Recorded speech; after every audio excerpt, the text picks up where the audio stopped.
மகனே இறைவா தூய ஆவி இறைவா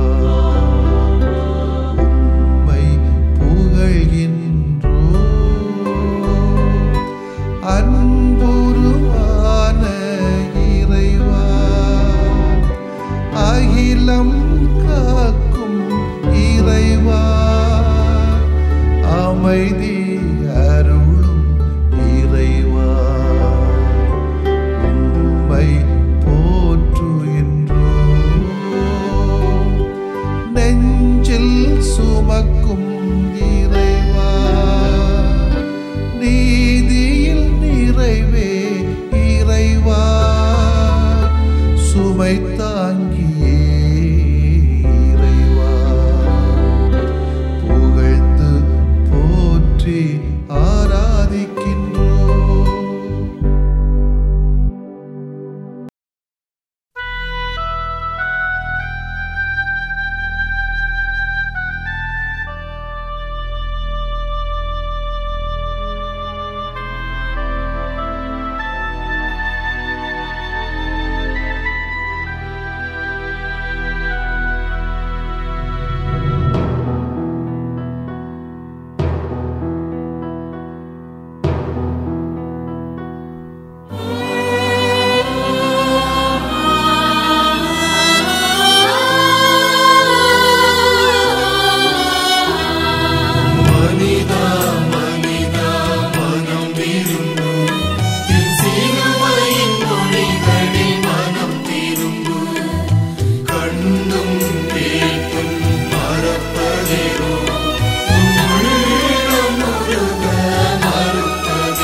தந்தையே இவர்களை மன்னியும்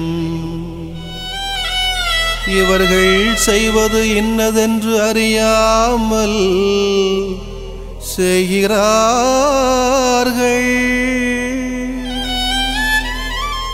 இவர்களை மன்னியும்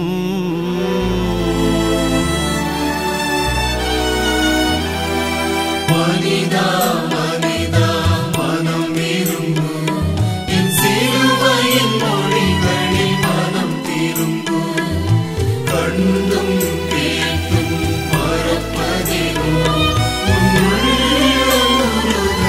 மறுப்பதிலோ இன்றே நீ என்னோடு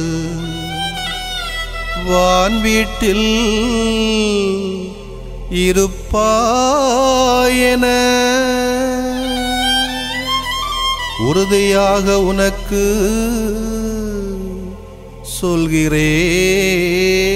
சொல்கிறேன்.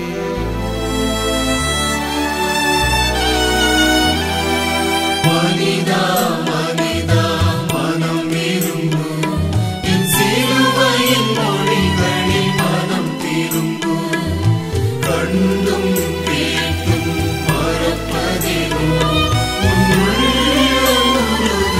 மறுப்பதிலோ அம்மா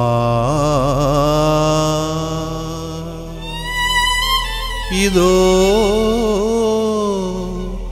உன் மகன் இதோ உன்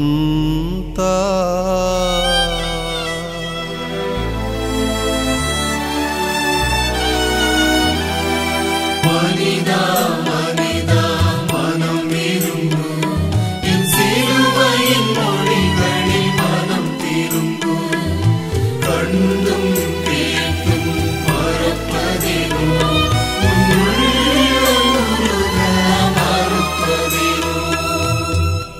தாகமாயிருக்கின்றது, தாகமாயிருக்கின்றது, தாகமாயிருக்கின்றது.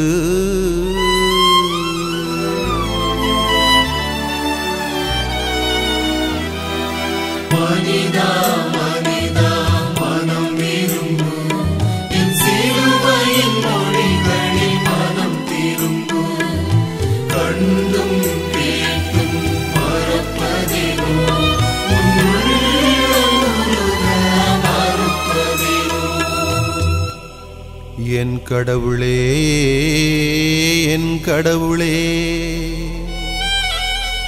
ஏன் என்னை கை நெகிழ்ந்தீ? ஏன் என்னை கை நெகிழ்ந்தீ?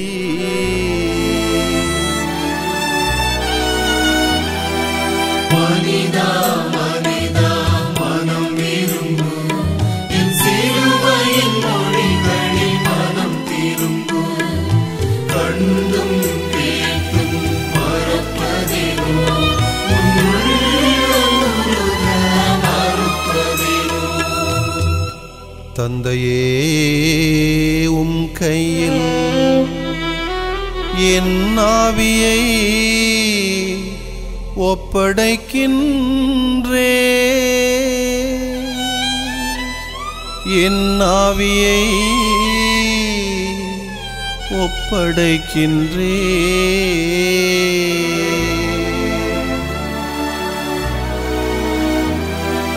மனிதா மனிதா மனம் விரும்பு, என் சிலுவையின் மொழிகளில் மனம் திரும்பு. கண்டும் கேட்டும் மறப்பதிலோ, உன் உள்ளம் உருக மறுப்பதிலோ. பாவிகள் மீட்படைய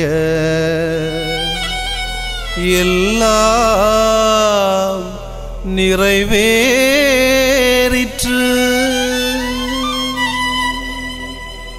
எல்லாம் நிறைவேறிற்று.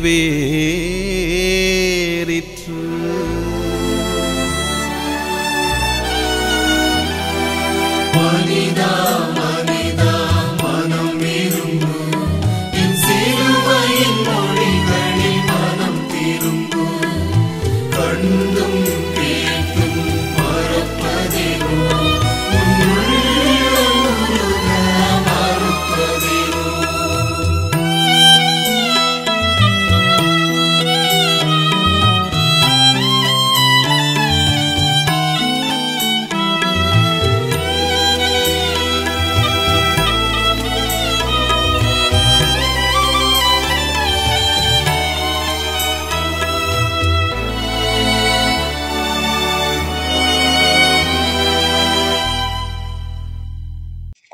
லூக்கா நற்செய்தி அலகு 4 இறை சொற்றொடர்கள் 1 முதல் 13 முடிய.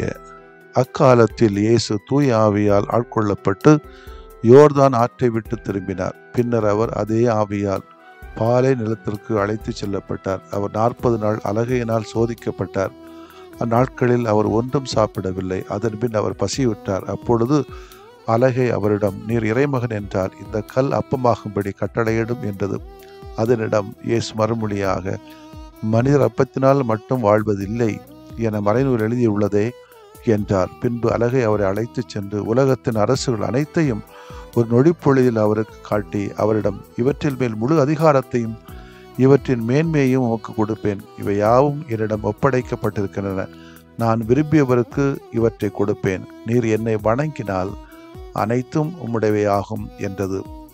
இயேசு அதனிடம் மறுமொழியாக, உன் கடவுளாகிய ஆண்டவரை வணங்கி அவர் ஒருவருக்கே பணி செய்வாயாக என்று மறைநூலில் எழுதியுள்ளது என்றார். பின்னர் அது அவரை எருசலேமுக்கு அழைத்துச் சென்று கோவிலின் உயர்ந்த பகுதியில் அவரை நிறுத்தி, நீர் இறைமகன் என்றால் இங்கிருந்து கீழே குதியும், உம்மை பாதுகாக்கும்படி கடவுள் தம் தூதருக்கு உம்மை குறித்து கட்டளையிடுவார் என்றும், உமது கால் கல்லில் மோதாதபடி அவர்கள் தங்கள் கைகளால் உம்மை தாங்கிக் கொள்வார்கள் என்றும் மறைநூலில் எழுதியுள்ளது என்றது. இயேசு அதனிடம் மறுமொழியாக, உன் கடவுளாகி ஆண்டவரை சோதிக்க வேண்டாம் என்றும் எழுதியுள்ளதே என்றார். அலகை சோதனைகள் அனைத்தையும் முடித்த பின்பு ஏற்ற காலம் வருவரை அவரை விட்டு அகன்றது.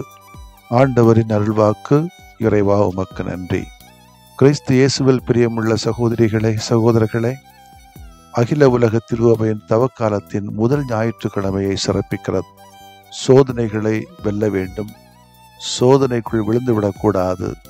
தூக்கி எறியப்பட்ட இடத்திலே கடவுள் நம்மை தூக்கி நிறுத்துவார் என்ற நம்பிக்கையோடு அத்தனை சோதனைகளையும் இயல்பாகவே சந்திக்கக்கூடிய மனிதர்களாக நாம் உருவாக்கப்பட வேண்டும். சோதனைகளை எப்படி சாதனையாக்குவது? ஆண்டவர் இயேசு சோதிக்கப்பட அழகியனால் பாலைவனத்திற்கு அழைத்து செல்லப்பட்டார் என்பதை இன்றைய நற்செய்தி விளக்குகிறது. இன்றைக்கு அழகை எங்கே போகிறது? வேற எங்கே இல்லை, நம்முடைய உள்ளதான் இருக்குது, நம்முடைய மத்தியில் தான் இருக்குது, நம்மளை சுற்றி தான் இருக்குது. அழகை உருவத்தில் இல்லை, ஏதாவது வகையில் இருக்குது. நம்முடைய வாழ்க்கையில் சோதனை இல்லாமல் இருக்க முடியாது. நம்மை மீட்பதற்காக மனிதனாக பிறந்த மனுமகனும் கூட சோதிக்கப்பட்டார். மனித இயல்பினால் சோதனைகளையும் எதிர்கொள்கிறார். அவருடைய திருமுழுக்கு நேர்முறையாக தன் பணிகளை நிறைவேற்ற தயாரிக்கிறது. ஆனால் இந்த பாலைவன அனுபவமும் அவரை மிகவும் கடினமான முறையில் அவரை தயாரிக்கிறது. வரலாற்று பக்கங்களை தூசி தட்டி பார்த்தோம் என்றால் போராட்டத்திற்கு பிறகுதான் சுதந்திரம் அல்லது விடுதலை என்பதை அறிய முடிகிறது. அவருடைய இந்த பாலைவன போராட்டம் தொடர்ந்து கல்வாரி சிலுவை பாதையின் வழியாக விடுதலை வாழ்விற்கு களம் அமைத்து கொடுத்தது. சோதனை என்பது அனைவருக்குமானது. சோதனை வருவதை நம்மால் தவிர்க்க இயலாது. தினமும் இந்த சோதனைகளை கடந்தால்தான் நம்மால் சாதிக்க முடியும். இதில் நன்றாக கவனிக்க வேண்டியது என்னவென்றால், ஆண்டவருக்கு உகந்தவர்கள் சோதனைகளை வெல்லுவார்கள். ஆண்டவருக்கு உகந்த வாழ்க்கை வாழாதவர்கள் சோதனைகள் வீழ்ந்து விடுவார்கள். இப்படித்தான் வாழ்க்கையில போகணும்யா என்ற நிலைப்பாடோடும் தெளிவோடும் துணிச்சலோடு இருக்கின்றவர்கள் எந்த சோதனை வந்தாலும் அதை சந்திக்க முடியும். ஒரு மாதிரி மதில் மேல் பூனை என்றிருந்தால் ஒரு தெளிவே இல்லை, வந்ததை பேசுவோம், வெந்ததை தின்னுவோம். அப்படிப்பட்ட கூட்டம்னா ஒரு சின்ன சோதனை வந்தாலே அவங்க தாங்கிக்க முடியாது. அவங்களால வாழ்க்கையில இந்த சோதனைக்குள்ள விழுந்துடுவாங்க. இவங்களுக்கு இறை வார்த்தைனாலும் என்னன்னு தெரியாது, தன்னுடைய வார்த்தையிலும் பிடி இல்லை. இப்படிப்பட்டவங்களுக்கு சோதனை வந்தால் சீக்கிரம் விழுந்துருவாங்க. அதனால் இயேசு எடுத்த ஆயுதம் என்ன தெரியுமா? இறை வார்த்தைகளை மையப்படுத்திய அந்த சோதனைகளை சந்தித்தார். பழைய ஏற்பாட்டில் ஆபிரகாம் ஈசாக்கு பலியிட சோதிக்கப்பட்டார், ஆனால் வென்றார். யோபுவும் இதற்கு ஒரு தலை சிறந்த உதாரணம். புதிய ஏற்பாட்டில் புனித சூசையப்பர் மரியாவை யாருக்கும் தெரியாமல் விலக்கிவிட யோசித்த போதும் கடவுளின் தூதரை துணையாக கொண்டு அந்த சோதனையை வென்றார். அன்னை மரியாவும் சோதனைகளை பல முறை வென்றதை நம்மால் காண முடியும். சோதனையில் நாம் வீழ்வதும் அதனை வெல்லுவதும் நாம் எடுக்கின்ற முயற்சியினை பொறுத்துதான் அமைகிறது. நாம் ஆண்டவரின் சார்பாக நின்றால் நம்மால் சோதனை வெல்ல முடியும். இயேசுவுக்கு வந்த முதல் சோதனை மிகவும் அடிப்படை தேவைகள் ஒன்றான உணவினை மையமாக கொண்டது. அன்று பாலைவனத்திலே யாரும் எதுவும் இல்லாத இடத்தில் இயேசு பசியால் சோதிக்கப்பட்டார்.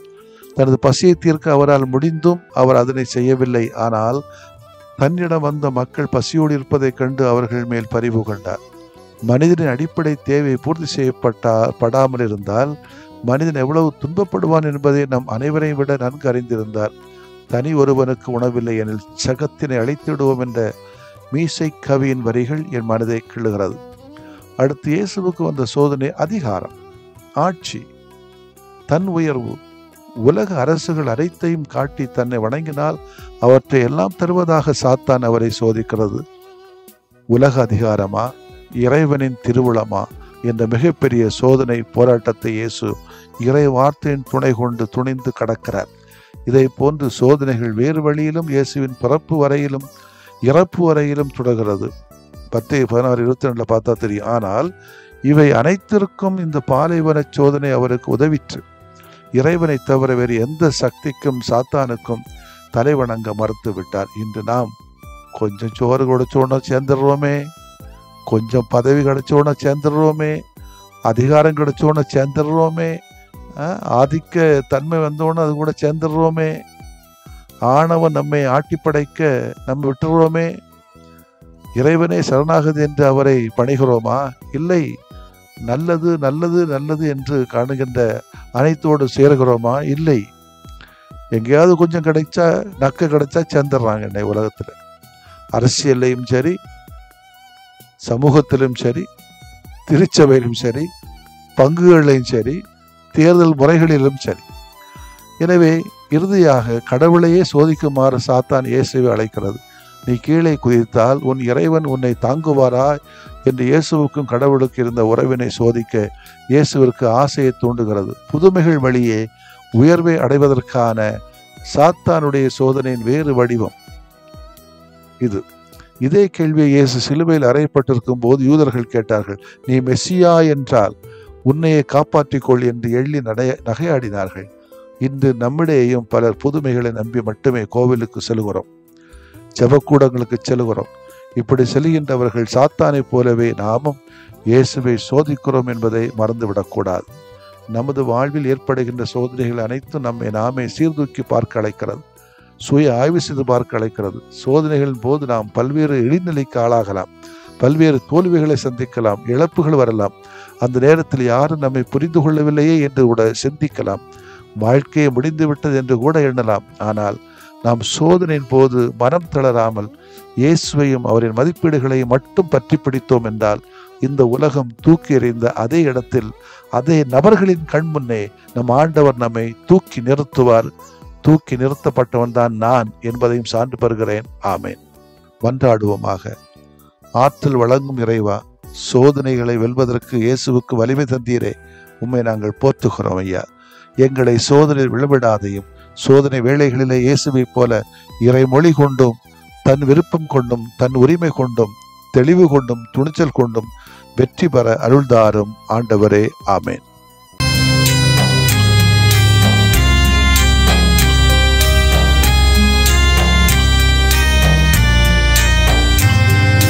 மாண்புயரிவருள்ளடையாளத்தை தாழ்ந்து பணிந்து ஆராதிப்போம்.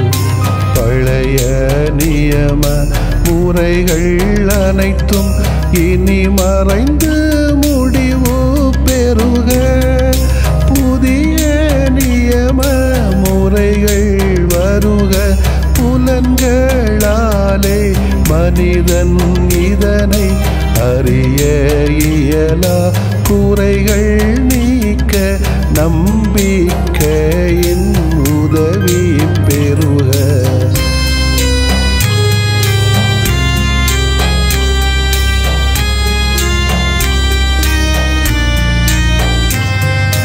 தந்தை அவர்க்கும் மகன் அவர்க்கும் புகழ்ச்சியோடு வெற்றியாக்கும். மீட்பின் பெருமை மாட்சிமையோடு வலிமை வாழ்த்து யாவுமாக. இருவரிடமாய் வருகின்றவராம் தூய ஆவியானவர்க்கும் அளவில்லாத சமப்புகழ்ச்சி என்றுமே உண்டாகுக. ஆமென். வானின்று அவர்களுக்கு அப்பமளித்தீரே, இனிமையெல்லாம் தன்னகத்தில் கொண்ட அப்பம் இதுவே. மன்றாடுவோமாக. இறைவா, இந்த வியப்புக்குரிய அருளடையாளத்திலே உம்முடைய பாடுகளின் நினைவை எங்களுக்கு விட்டு சென்றீ. உம் திருவுடல் திருரத்தமாகியவற்றின் தூய மறைபொருளை வணங்கும் நாங்கள் உமது மீட்பின் பயனை இடைவிடாமல் துய்த்து உணர்ந்து மகிழ அருள்வீராக. தந்தையாகிய இறைவனோடும் தூய ஆவியாரின் ஒன்றிப்பில் இறைவனாய் என்றென்றும் வாழ்ந்து ஆட்சி செய்கின்ற உம்மை மன்றாடுகிறோம்.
கல்வாரி சிலுவை நாயகா, பிறர் சிலுவையை சுமக்க பலம் தாருமே, பிறர் சிலுவையை சுமக்க பலம் தாருமே.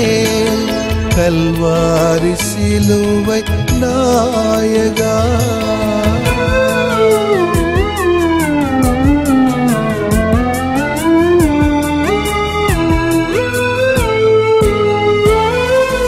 அநீத தீர்ப்பை நீர் சந்தித்தீர், அதுவும் இறை திட்டம் என நீர் ஏற்றீர்.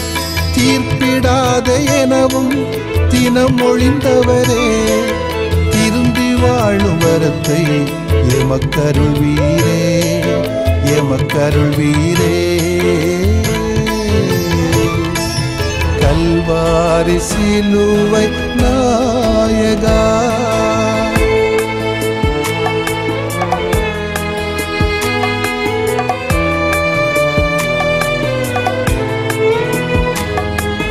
குற்றவாளி என்னும் நிலையேற்றி அழுத்தும் எம் சிலுவையை நீர் சுமந்தீர்.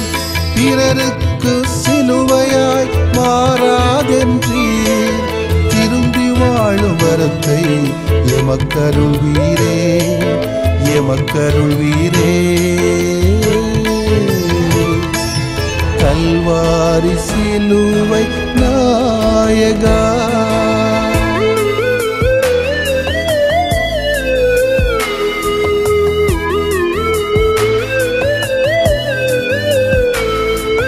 கல்வாரி பாதைதனில் நீர் நடந்தீரே, கற்களும் முட்களும் கடந்து சென்றீரே.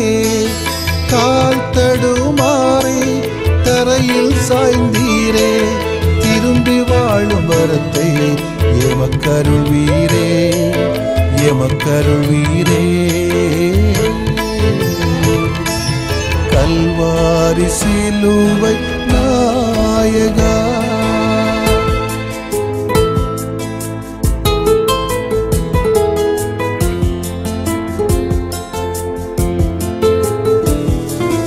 கல்வாரி பயணமதில் அன்னை மரியா கண்கலங்கி உமை நோக்கி பார்த்தாரே. ஊருக்காக உழைப்பதே பணி என்றவரே, திரும்பி வாழும் வரத்தை எமக்கருள்வீரே, எமக்கருள்வீரே. கல்வாரி சிலுவை நாயகா.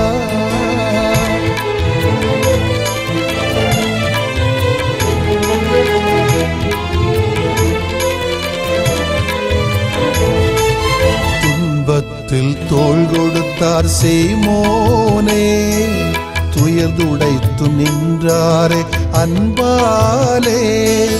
நண்பனுக்காய் உயிரை தந்து பலியானவரே, திரும்பி வாழும் வரத்தை எமக்கருள்வீரே, எமக்கருள்வீரே. கல்வாரி சிலுவை நாயகா.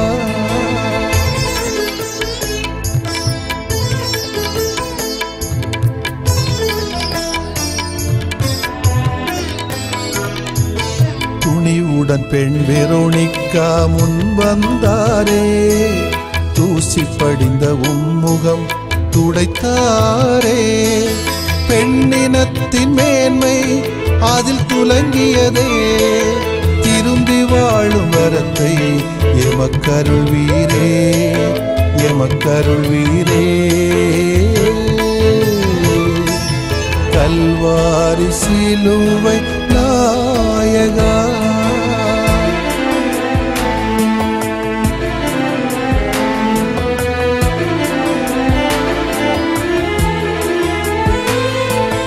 பாரசிலுவை பழுவால் நீர் விழுந்தீர். நாவரண்டு சோர்வுற்று நீர் சரிந்தீர். ஏற்ற தாழ்வால் வீழ்ந்தோரை மீட்டிட வந்தீர். திரும்பி வாழும் வரத்தை எமக்கருள்வீரே, எமக்கருள்வீரே.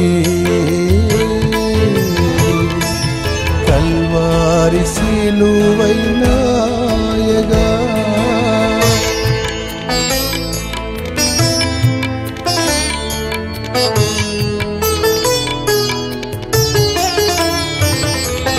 ஆறுதலும் தேறுதலும் அருள் வரமே, ஆற்றலோடு வாழ்விப்பதும் கனிவிரக்கமே. அதனால் உயர்ந்தது பெண்ணினமே, திரும்பி வாழும் வரத்தை எமக்கருள்வீரே, எமக்கருள்வீரே. கல்வாரி சிலுவை நாயகா.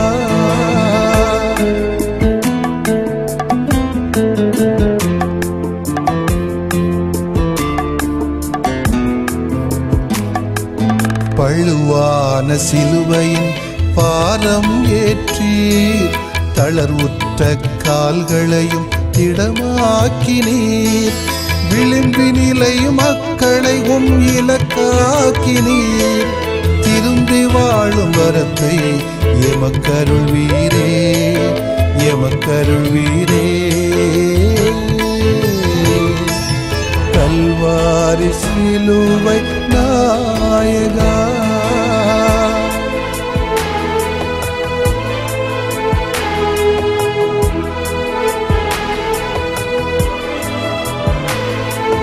மானத்தை காக்கும் அந்த ஆடைகளும் மாற்றானின் கைப்பட்டு பறிப்போனதே.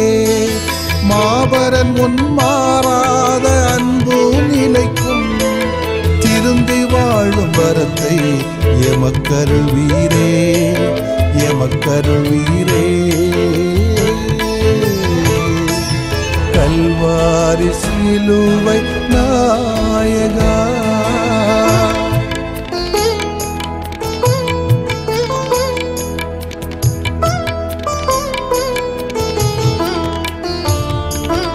ஆணவச் செயல்களாம் ஆணிகளால் அறைந்தோம் யாம் உம்மை சிலுவை தனிலே. அதனால் கவிழ்ந்ததோ வதனம், திரும்பி வாழும் வரத்தை எமக்கருள்வீரே, எமக்கருள்வீரே. கல்வாரி சிலுவை நாயகா.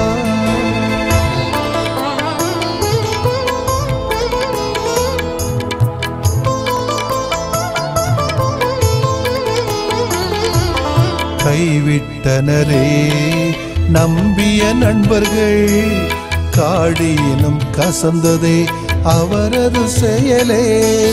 கை நெகிழ்ந்தீர் இறைவா என கதறினீரே, திரும்பி வாழும் வரத்தை எமக்கருள்வீரே, எமக்கருள்வீரே. கல்வாரி சிலுவை நாயகா.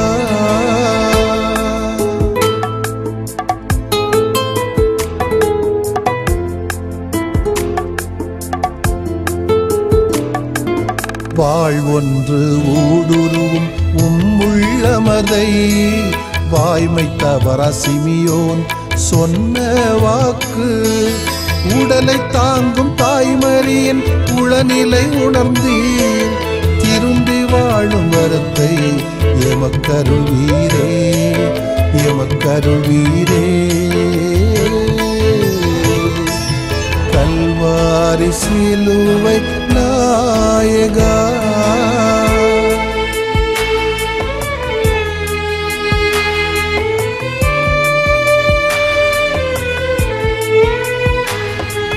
மாண்பில்லா மாட்டுத் தொழுவம் பிறந்த போது, சொந்தமில்லா கல்லறைதான் இறந்த போது.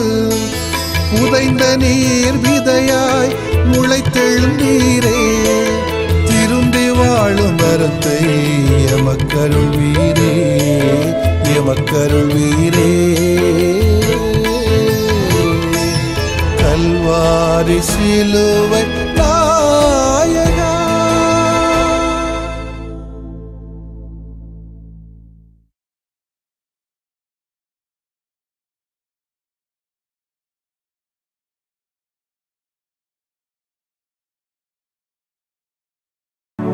நிலையான புகழுக்குரிய தூய இறை நன்மைக்கு எல்லா காலமும் தொழுகையும் புகழும் போற்றியும் ஆட்சிமையும் உண்டாக கடவது. போற்றியும் ஆட்சிமையும்